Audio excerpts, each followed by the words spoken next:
Classes में आपका स्वागत है। आज की क्लास में हम पढ़ेंगे जो चैप्टर चल रहा है उसमें थोड़ा सा आगे, यानी अभी तक हमने जो इस क्लास में अपनी ऑनलाइन क्लासेज है उनमें हमने सॉल्यूशन वाले चैप्टर को विलेयता तक पढ़ लिया। हमारा बिंदु लास्ट क्लास में था वो था विलेयता। विलेयता की डेफिनेशन हमने जान ली थी। इसके बाद में विलेयता के प्रकार जाने थे, दो प्रकार। पहला था अपने पास ठोस की द्रव्य में विलेयता। पहला प्रकार ये था ठोस की द्रव्य में विलेयता, और दूसरा प्रकार अपने पास है गैस की द्रव्य में विलेयता। गैस की द्रव्य में विलेयता ये हमने कल पढ़ रहे थे। इनमें से आपने इसको पूरा पढ़ लिया था। आज की क्लास में हमारा बिंदु रहेगा गैस की द्रव्य में विलेयता। गैस की द्रव्य में विलेयता आज का बिंदु अपना ये रहेगा, गैस की द्रव्य में विलेयता। इससे पहले हमने जो लास्ट क्लास अपनी थी उसमें हमने बड़े विस्तार से ठोस की द्रव्य में विलेयता को पढ़ा था। प्रभावित करने वाले कारक भी पढ़े थे। प्रभावित करने वाले कारकों में इसमें हमने पढ़ा था विलय व विलायक की प्रकृति। विलायक की प्रकृति एक हमने पढ़ा था टेम्परेचर यानी तापमान। ये दो कारक हमने इसमें पढ़े थे। प्रभावित करने वाले दो कारक थे, एक तो विलय व विलायक की प्रकृति और दूसरा अपने पास था तापमान। ठीक है, आज की इस क्लास में हम पढ़ेंगे द्रव्य की गैस की द्रव्य में विलेयता। ये टॉपिक अपना चालू करेंगे, तो लीजिएगा हम चालू करते हैं। आज का अपना बिंदु मूल बिंदु है वो है गैस की द्रव्य में विलेयता। इसको स्टार्ट करें तो सबसे पहले हम जान लें विलेयता का अभिप्राय क्या था। विलेयता का तात्पर्य ये था कि कोई भी निश्चित मात्रा, विलय की निश्चित मात्रा में उपस्थित विलय पदार्थ या घुले हुए विलय पदार्थ की मात्रा उसकी विलेयता कहलाती है। तो आज की बिंदु अपना चालू करेंगे गैस की द्रव्य में विलेयता। ये अपना टॉपिक है। सबसे पहले आपके पास लिखा हुआ है गैस। क्या लिखा हुआ है? गैस लिखा हुआ है। इसका मतलब ये हो गया गैस को द्रव्य में घोलोगे। आपको किस में घोलना है? गैस को द्रव्य में घोलना है। इसको समझाने के लिए अपने को एक शब्द पढ़ना पड़ेगा, अवशोषण गुणांक। अवशोषण गुणांक ये बिंदु अपने को पढ़ना पड़ेगा। यानी इस टॉपिक यानी इस बिंदु की सहायता से गैस की द्रव्य में विलेयता को समझा सकते हैं। इसकी सहायता से बेटा आप पढ़ोगे अवशोषण गुणांक के आधार पर आप गैस की द्रव्य में विलेयता को समझा सकते हैं। अब देखो अवशोषण गुणांक की परिभाषा क्या होगी आपको ये देखना है। तो अवशोषण गुणांक का तात्पर्य हो गया गैस की वह मात्रा। इसकी आप क्या कहोगे? गैस की वह मात्रा। गैस की वह मात्रा जो जल के 1 ml आयतन में, जल के 1 ml आयतन में घुली हुई रहती है। घुली हुई रहती है उसे अवशोषण गुणांक कहते हैं। उसे क्या बोलेंगे? अवशोषण गुणांक। देखिए दोबारा ध्यान देना बेटा, आपको क्या करना है? अवशोषण गुणांक ध्यान देना है। अवशोषण गुणांक की डेफिनेशन क्या होगी कि गैस की वह मात्रा, गैस की वह मात्रा जो जल के 1 ml यानी 1 ml बोल दो या फिर इसका लिख दो इकाई आयतन, वो भी चलेगा। 1 ml का अभिप्राय यहाँ पे क्या होगा? इकाई आयतन होगा। में घुली हुई रहती है। 1 ml में जल की कितनी, 1 ml जल में गैस की कितनी मात्रा घुली है उसी को हम बोलते हैं अवशोषण गुणांक। विभिन्न प्रकार की गैस हैं, उन सभी का अवशोषण गुणांक भी क्या होता है, अलग अलग होता है, गैस की प्रकृति पर डिपेंड करता है। कई बार क्या होता है, यहाँ से क्वेश्चन कर लेते हैं कौन से एग्जाम में, जैसे हम कहेंगे पीएमटी है, आईआईटी है, इनमें नीट या उनमें है, उन सब में यहाँ से क्वेश्चन कर लेते हैं कि 4 गैस दे देते हैं, फिर पूछ लेते हैं इनमें से किसका अवशोषण गुणांक का मान सर्वाधिक होगा, किसके अवशोषण गुणांक का मान सबसे कम होगा। तो याद रखना सबसे ज्यादा अवशोषण गुणांक का मान होगा वो है अमोनिया। सबसे ज्यादा अवशोषण गुणांक का मान होगा अमोनिया का होगा। उसके बाद में आप पढ़ेंगे HCl, दूसरे नंबर पर कौन आएगी बेटा, HCl, फिर आएगा SO3 sulphur SO2 sulphur dioxide. इसके बाद में हम बात करेंगे CO2, फिर पढ़ेंगे O2 और सबके लास्ट में आएगा N। तो सबसे कम अवशोषण गुणांक तो किसका होगा, आपको याद रखना पड़ेगा, नाइट्रोजन का अवशोषण गुणांक सबसे कम है। मतलब ये हो गया जल में सबसे कम पाई जाती है, सबसे कम जल में ये घुलती है। कौन, नाइट्रोजन गैस है वो जल में सबसे कम घुलती है। और सबसे ज्यादा घुलने वाली कौन सी है, गैस, ये अमोनिया। सबसे ज्यादा जल में घुलने वाली गैस कौन सी है, अमोनिया।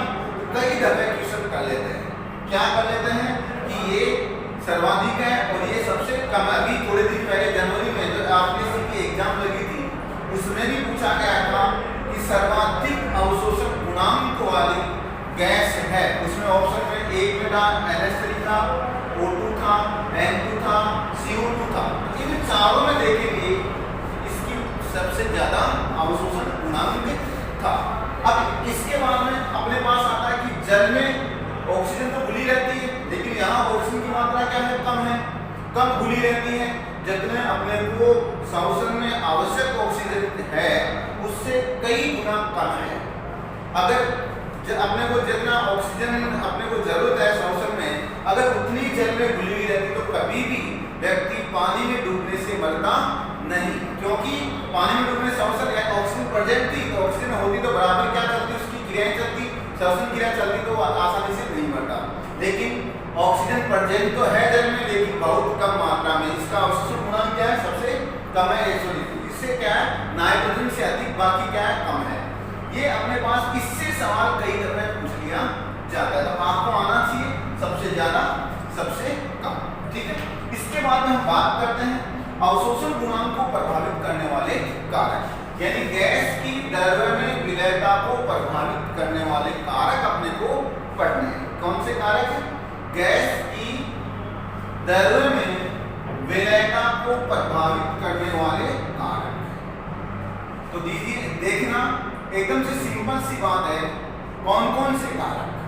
पहला वही है, पहला तो हम कहेंगे विलय की प्रकृति या गैस की प्रकृति लिख दो, विलय गैस ही तो है, तो आप लिख दो गैस की प्रकृति।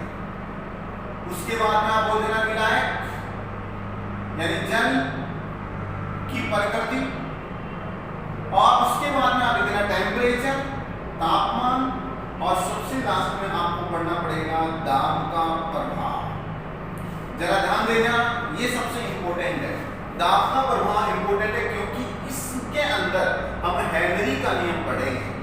क्या पढ़ेंगे, हेनरी का नियम, जिससे कई दफे न्यूमेरिकल क्वेश्चन आते हैं, कई दफे सीधा उसकी वो कमियां पूछ लेते हैं, लिमिटेशन पूछ लेते हैं, उपयोग पूछ लेते हैं, उसका नियम पूछ लेते हैं। लेकिन ये पढ़ेंगे बाद में, पहले एक एक का अध्ययन करेंगे। पहला गैस की प्रकृति, पहली क्या है, गैस की प्रकृति। मतलब ये हो गया, अगर ऐसी गैस है जो जल के साथ आसानी से बंध बना सकती है, जल के साथ आसानी से घुलकर क्या है, नए बंध बना लेती है, जल में घुलने में क्या है, सहयोग प्रदान करती है, जल के साथ आसानी से क्रिया कर लेती है, वो गैस क्या है, सर्वाधिक विलय होती है। जल में क्या होती है, सर्वाधिक विलय होती है। कौन सी होगी, जो गैस जल के साथ आसानी से बंध बना लेती है, जो गैस जल के साथ आसानी से बंध बना लेती है, वो क्या करेगी, जल में आसानी से विलय होगी। और जो बंध नहीं बनाएगी, जो आसानी से बंध नहीं बनाएगी, वो जल में नहीं घुलेगी। जैसे नाइट्रोजन है, नाइट्रोजन जल के साथ बंध नहीं बनाती है। N2 कंडीशन में नाइट्रोजन क्या है, अक्रिय होती है, N2 कंडीशन में क्या है, नाइट्रोजन अक्रिय होती है, बहुत ज्यादा स्थायी होती है, इसलिए N2 फॉर्म में ना तो ये किसी से क्रिया करती है ना ही जल में घुलती है। ये तो क्या है, जैसे अमोनिया बनना है, नाइट्रिक एसिड अम्लीय बरसात है, उसमें क्या है बंद टूटते हैं कब, जब हम जो अपने बादलों की गर्जन है या बिजली का चमन, उस कंडीशन में बंद टूट कर ये क्रिया कर लेता है। ठीक है, तो पहला है गैस की प्रकृति, इसमें आपने ये कहा कि वे ही गैस जल में घुलेंगी जो आसानी से उसके साथ बंध बना लेते हैं। फिर है विलायक की प्रकृति, इसमें ध्यान देना, अगर विलायक हमारे पास ध्रुवीय है तो ध्रुवीय गैस ही घुलेगी, तो उसमें क्या घुलेंगे, ध्रुवीय गैस ही घुलेंगी। अगर हमारे पास विलायक ध्रुवीय है तो ध्रुवीय गैस ही घुलेगी। याद रखना, अगर विलायक ध्रुवीय है तो गैस भी कैसी होगी, ध्रुवीय होगी, तो ही घुलेंगे वरना नहीं घुलेंगे। जैसे मैं ऐसा कहता हूं, ऑक्सीजन जल में क्यों नहीं घुलती है या कम क्यों घुलती है, तो आप कहेंगे अध्रुवीय है। हाइड्रोजन क्यों नहीं घुलती, अध्रुवीय है। जल कैसा है, ध्रुवीय है। लेकिन ध्यान देना, ऑक्सीजन है वो रक्त में आसानी से घुल जाती है, रक्त में आसानी से घुल जाती है। अगर रक्त में नहीं घुलती तो श्वसन क्रिया में क्या होता है, अपने श्वसन क्रिया क्या होती, प्रभावित होती। एक जैसे अपने रक्त है, रक्त में लाल रंग क्या है, हीमोग्लोबिन के कारण होता है। हीमोग्लोबिन में क्या होता है, Fe वर्णक पाया जाता है, Fe फेरस धातु पाया जाता है। वो फेरस है, एक हीमोग्लोबिन 4 ऑक्सीजन परमाणु को क्या करता है, वहन करता है और उसको अनेक कोशिकाओं तक पहुंचाने का कार्य करता है। ठीक है, तो ऑक्सीजन क्या है, रक्त में आसानी से घुल जाती है, रुधिर में आसानी से घुल जाती है। कौन घुलेगी, रुधिर में ज्यादा आसानी से कौन घुलेगी, ऑक्सीजन। तभी तो हम श्वसन क्रिया में ऑक्सीजन का प्रयोग हमें कर लेते हैं। फिर आता है टेम्परेचर, टेम्परेचर सेम वही है जैसा हमने पीछे पढ़ा था। ऊष्माक्षेपी में बढ़ाएंगे घटेगा, विलेयता घटेगी, और ऊष्माशोषी बढ़ाएंगे विलेयता बढ़ेगी। अब देखो सिंपल सी बात है, हम कहते हैं कि गैस है उस पर का ताप बढ़ाएं तो उसकी विलेयता घटती है। ताप बढ़ाने पर गैस की दर में विलेयता घटती है। क्यों घटती है, कारण क्या है इसका, ताप बढ़ाने पर गैस की दर में विलेयता घटती है, इसका रीजन क्या है, इसका कारण समझाता हूं। एक गैसीय अणु है, गैसीय अणु है जैसे हाइड्रोजन, मैंने इसको गर्म किया, गर्म करने पर क्या होगी, इसकी गतिज ऊर्जा में वृद्धि हो जाएगी। कौन सी ऊर्जा में वृद्धि हो जाएगी, गतिज ऊर्जा में वृद्धि हो जाएगी। और जो ही गतिज ऊर्जा बढ़ेगी गति करेगा, और गति करके ये क्या पात्र से बाहर निकल जाएगा, घुलेगा नहीं। इसलिए याद रहे, ताप बढ़ाने पर गैस की विलेयता में कमी आती है या गैस की दर में विलेयता में कमी आती है। ठीक है, फिर सबसे इंपॉर्टेंट बात आती है दाब। दाब बढ़ाएंगे विलेयता बढ़ेगी, क्योंकि अपने पता है गैस पर दाब बढ़ाएंगे तो आयतन में कमी आएगी, आयतन में कमी आएगी, और अपने पास अगर आयतन में कमी तो उसकी विलेयता में क्या हो जाएगी, वृद्धि हो जाएगी। तो याद रखना, हम क्या कहेंगे, दाब बढ़ाने पर गैस की विलेयता में वृद्धि होती है। इसको हम हेनरी नियम की सहायता से समझा सकते हैं। किसकी सहायता से, हेनरी नियम की सहायता से समझा सकते हैं। किसको हम कहेंगे, किसको समझे हेनरी नियम की सहायता, आपके पास उत्तर होना चाहिए क्या, दाब के प्रभाव को, या दाब का प्रभाव है वो गैस की विलेयता पर कैसा होता है, उसको हम किसकी सहायता से समझाएंगे, हेनरी नियम। तो देखिएगा अगला अपना बिंदु आता है हेनरी का नियम। अगला बिंदु अपना छोटा सा है हेनरी का नियम। तो देखो हम हेनरी का नियम चालू करते हैं। हेनरी का नियम, ये एक वैज्ञानिक है, इसने गैस की विलेयता को दाब के प्रभाव को समझाने, गैस की विलेयता पर दाब के प्रभाव को समझाने का प्रयास किया। कैसे किया, देखो हम कहेंगे टेम्परेचर को नियत करो, नियत ताप, टेम्परेचर अपना फिक्स हो गया, टेम्परेचर क्या हो गया, नियत हो गया। ठीक है, और इकाई यानी विलायक के इकाई आयतन में उपस्थित गैस, विलायक के इकाई आयतन में उपस्थित गैस निश्चित ताप पर विलायक के इकाई, या जल लिख देंगे, विलायक के स्थान पर क्या लिख देंगे, जल भी लिख देंगे, इकाई आयतन में घुली गैस जिसको हम क्या बोला अभी हमने विलेयता बोला है, और विलेयता को किसके द्वारा स्मॉल m द्वारा व्यक्त करेंगे। हमने क्या लिखा, विलायक के इकाई आयतन में घुली हुई गैस, विलायक के इकाई आयतन में घुली हुई गैस यानी विलेयता उस गैस के दाब या उस गैस के द्वारा विलायक पर डाले गए दाब के समानुपाती होती है। यानी गैस के द्वारा विलायक की सतह पर या द्रव्य की सतह पर डाले गए दाब के समानुपाती होती है। तो अपना फॉर्मूला क्या बनेगा, हम क्या लिखेंगे, इसको तो विलायता को किसके द्वारा लिखेंगे, m के द्वारा लिखेंगे। हम लिखेंगे m समानुपाती, सूत्र हो गया अपना m समानुपाती p। अब इस निशान को हटा लीजिए m समानुपाती को, तो आपको एक नियतांक लिख लेना है। क्या लिखोगे, m बराबर k p। यहाँ k क्या है, स्थिरांक, k क्या है यहाँ पर, स्थिरांक। अगर मान लो हम दाब है, इकाई दाब है, इस दाब के स्थान पर, इस विलेयता के स्थान पर मोल अंश का प्रयोग करें, यानी गैस की मात्रा घुली हुई है, इसके स्थान पर उसके मोल अंश की बात कर लें। मोल अंश की बात करें, इसको किसका लें, गैस अक्ष के द्वारा लिखेंगे। तो गैस के मोल अंश ले लें, गैस के मोल अंश का प्रयोग करें तो अपना क्या होगा, हम क्या लिखेंगे, P समानुपाती अक्ष गैस। क्या होगा, P समानुपाती अक्ष गैस। ध्यान देना, इसे अगर K का मान निकालना होगा तो लिखें K बराबर m/p। ये आगे जाकर अपने काम आएगा, ठीक है। यहाँ पर h लगा देंगे, हेनरी कांस्टेंट हो जाएगा। इसकी सहायता से हेनरी नियम, हेनरी का नियतांक निकाल सकते हैं। h लगाते क्या हो जाएगा, हेनरी कांस्टेंट, हेनरी सब दो जुड़ जाएगा, तो क्या आ जाएगा, kh बराबर क्या आ जाएगा, m/p हो जाएगा। अब आपने लिखा मोल अंश के रूप में अगर लिखा जाए, किसके रूप में, मोल अंश के रूप में लिखा जाए इसे, तो क्या लिखेंगे, P समानुपाती अक्ष गैस। क्या हो जाएगा, P समानुपाती अक्ष गैस हो जाएगा। इसमें भी निशान रखाओ, क्या लिखेंगे, P बराबर kh अक्ष गैस। हमें kh की वैल्यू निकालनी, इसकी सहायता से हम लिखेंगे kh बराबर P बटा अक्ष गैस। इस सूत्र की सहायता से हम आसानी से हेनरी कांस्टेंट निकाल सकते हैं। कब, जब आपको दाब दिया हुआ रहे और गैस का मोल अंश दिया हुआ रहे। इसी प्रकार से अगर ये अपने पास विलेयता दे रखी है और दाब दे रखा है, तो इस सूत्र की सहायता से हेनरी कांस्टेंट निकाल सकते हैं। अब देखो, इतना होने के बाद बात आती है ग्राफ, किस किस के बीच में, m और p के बीच में, यानी विलेयता और दाब के बीच में। ये बना लो, या यहाँ से देखो p और अक्ष गैस के बीच में ग्राफ बनाना। तो देखो, इसमें लगाओ y बराबर m अक्ष प्लस c तो है नहीं, y बराबर m अक्ष, यानी y पर तो क्या ले लो, p को ले लो, अक्ष पर क्या ले लोगे, अक्ष गैस को ले लो, और इसका जो स्लोप है वो किसको दर्शा देगा, kh को दर्शा देगा। तो ग्राफ अपना क्या बनेगा, ये ले लीजिए, इधर तो ले लो आप p दाब, इधर ले लो मोल अंश, ठीक है। तो ग्राफ कैसा बना है, सीधी रेखा, स्ट्रेट लाइन बनेगी।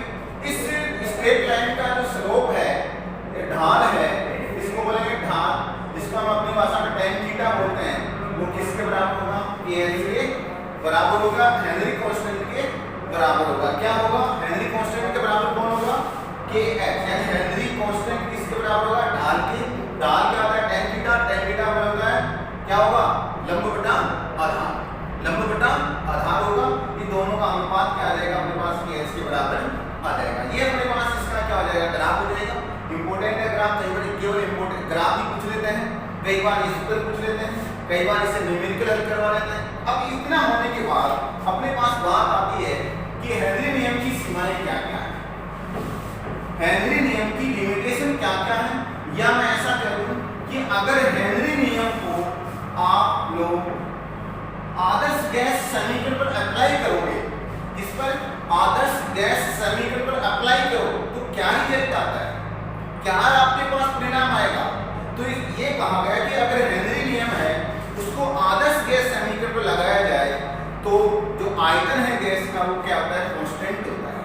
आयतन क्या होता है, कांस्टेंट। तो कैसे, आप क्या लिखोगे, आदर्श गैस समीकरण है, आदर्श गैस समीकरण पर आपको क्या लगा रहे हो, हेनरी का रूल्स लगा रहे हो, हेनरी का नियम लगा रहे हो। आदर्श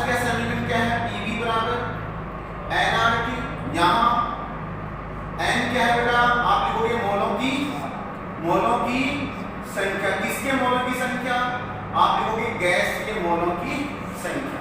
ठीक है, तो अब अपने को क्या करना है, n की वैल्यू निकालो। n बराबर मोलों की संख्या बराबर होता है, मोलों की संख्या बराबर होता है, सूत्र क्या होता है मोलों की संख्या का, आप बताइएगा क्या बोलोगे, द्रव्यमान बटा या भार बटा अनुभार बोल दो, भार बटा अनुभार।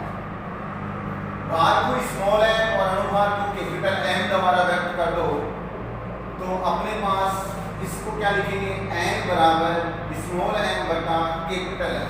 ये अपना क्या हो जाएगा, फॉर्मूला हो जाएगा किसका, मोलों की संख्या। किसका हो गया, मोलों की संख्या। इस n की वैल्यू आप यहाँ रख दो, एक नंबर में रख दो, n का मान समीकरण 1 में रखने पर, n का मान आप किस में रखना है, समीकरण 1 में रखना है। तो अपना इक्वेशन क्या है, Pv बराबर n की वैल्यू रख दो m RT अपॉन n। इस P को इधर ले जाओ, तो हम क्या लिखेंगे, अपने पास क्या आएगा, हम लिखेंगे V बराबर m RT upon Pm, m RT upon Pm। अब हेनरी का नियम लगाओ, हेनरी नियम के अनुसार, हेनरी नियम क्या है, अपने पता है KH बराबर क्या होता है, m अपॉन P। हमने लिखा KH बराबर क्या होता है, m अपॉन P, हेनरी का उसका ये फॉर्मूला आप अप्लाई करो, इसको 2 नंबर दे दो और फिर कह दो कि m अपॉन P का मान समीकरण 2 में रखने पर, ठीक है, क्या आएगा, V बराबर यहाँ आएगा KH RT अपॉन n। ये हो गया KH RT अपॉन n। हमें पता है नियत ताप, अगर टेम्परेचर को नियत कर दिया जाए, नियत ताप पर RT अपॉन m क्या होता है, नियत होता है, क्योंकि n तो क्या है, उसका अनुपात फिक्स होगा गैस का। T को नियत कर दिया तो इस नियत को इससे मल्टीप्लाई, तो ये भी क्या हो जाएगा, नियत। तो अपने पास क्या आएगा, V बराबर KH, और KH क्या है, यानी स्थिरांक है, तो हम क्या लिखेंगे, V बराबर क्या लिखते हैं, स्थिरांक। तो V का मान क्या होगा, स्थिर रहेगा, आयतन का मान क्या रहेगा, स्थिर रहेगा। एक बार दोबारा शॉर्ट में देख लीजिएगा, आदर्श गैस समीकरण पर आपको क्या करोगे, हेनरी नियम लगाना है। आदर्श गैस समीकरण क्या है, Pv बराबर nRT, क्या है, Pv बराबर nRT। यहाँ n क्या है, मोलों की संख्या, किसके, गैस के मोलों की संख्या। n मोलों की संख्या सूत्र लगाती है, भार बटा अनुभार है, भार को क्या है, m के द्वारा और अनुभार को कैपिटल M के द्वारा। तो n बराबर क्या हो गया, m अपॉन m। ये मान आप इसमें रखोगे तो Pv बराबर mRT अपॉन m हो गया। इस P को इधर ले जाओ, बाद में आएगा Pv बराबर mRT अपॉन Pm। अब हेनरी का नियम हमने पीछे पढ़ा है, KH बराबर क्या है, m अपॉन P है, KH बराबर क्या है, m अपॉन P है। तो आप ये वैल्यू इसमें रख दीजिए, तो क्या आएगा, V बराबर KH RT upon m। T को नियत कर लो, नियत करें तो RT अपॉन m पूरा क्या हो जाएगा, नियत हो जाएगा, या मैं कह दूं R अपॉन m है वो क्या हो जाएगा, नियत हो जाएगा। इसलिए V बराबर क्या हो जाएगा, KH, और अंत में V बराबर क्या हो जाएगा, स्थिरांक हो जाएगा। अगर चाहो तो स्क्रीनशॉट लेना चाहो तो ले सकते हो, ठीक है। इसके बाद में अपने पास बात करनी नेक्स्ट एक छोटी सी आगे बात करनी है, वो ये है कि हेनरी नियम की सीमाएं क्या क्या है। हेनरी नियम की सीमाएं क्या क्या है, लिमिट, हेनरी नियम की सीमाएं। आपको लिमिट पढ़ना है, क्या लिमिट होगी, तो जरा ध्यान देना। सबसे पहले हमने क्या पढ़ा, ताप बढ़ाने पर गैस की विलेयता में कमी आती है। ताप बढ़ाने पर गैस की विलेयता में कमी आती है। विलेयता में कमी हो रही तो हम क्या करेंगे, ताप को कम करेंगे। तो ताप इतना कम नहीं करना है, यानी टेम्परेचर है वो बहुत कम नहीं होना चाहिए, ताप बहुत कम नहीं होना चाहिए। पहला, यानी टेम्परेचर इतना कम मत करो कि क्या वहां पर जो विलायक था वो क्या है, जम जाए, वो इतना कम नहीं होना चाहिए कि जब बहुत ही ज्यादा हो जाए। दूसरा, अपने पढ़ा था दाब बढ़ाने पर विलेयता बढ़ती है, दाब बढ़ाने पर विलेयता बढ़ती है तो दाब विलेयता बढ़ाने के लिए दाब इतना ज्यादा ना हो कि गैस द्रव्य में बदल जाए, तब क्या लिखेंगे? दाब बहुत ज्यादा नहीं होना चाहिए। दाब को बहुत ज्यादा नहीं करना है, टेम्परेचर को बहुत कम नहीं करना है। तीसरा अपने पास है विलय पदार्थ है, वो विलय से क्रिया नहीं करनी चाहिए। विलय और विलय के मध्य क्या होनी चाहिए? क्रिया, या ऐसा लिख दो गैस विलय के साथ या द्रव्य के साथ विलय के साथ क्रिया नहीं करनी चाहिए, क्रिया नहीं करनी चाहिए। और लास्ट का चौथा लिमिट है विलयन तनु होना चाहिए, विलयन तनु रहना चाहिए, क्योंकि हेनरी का नियम केवल और केवल तनु विलयन पर लागू होता है, बाकी किसी भी विलयन पर लागू नहीं होता है। इस प्रकार से इसकी 4 सीमाएं हैं।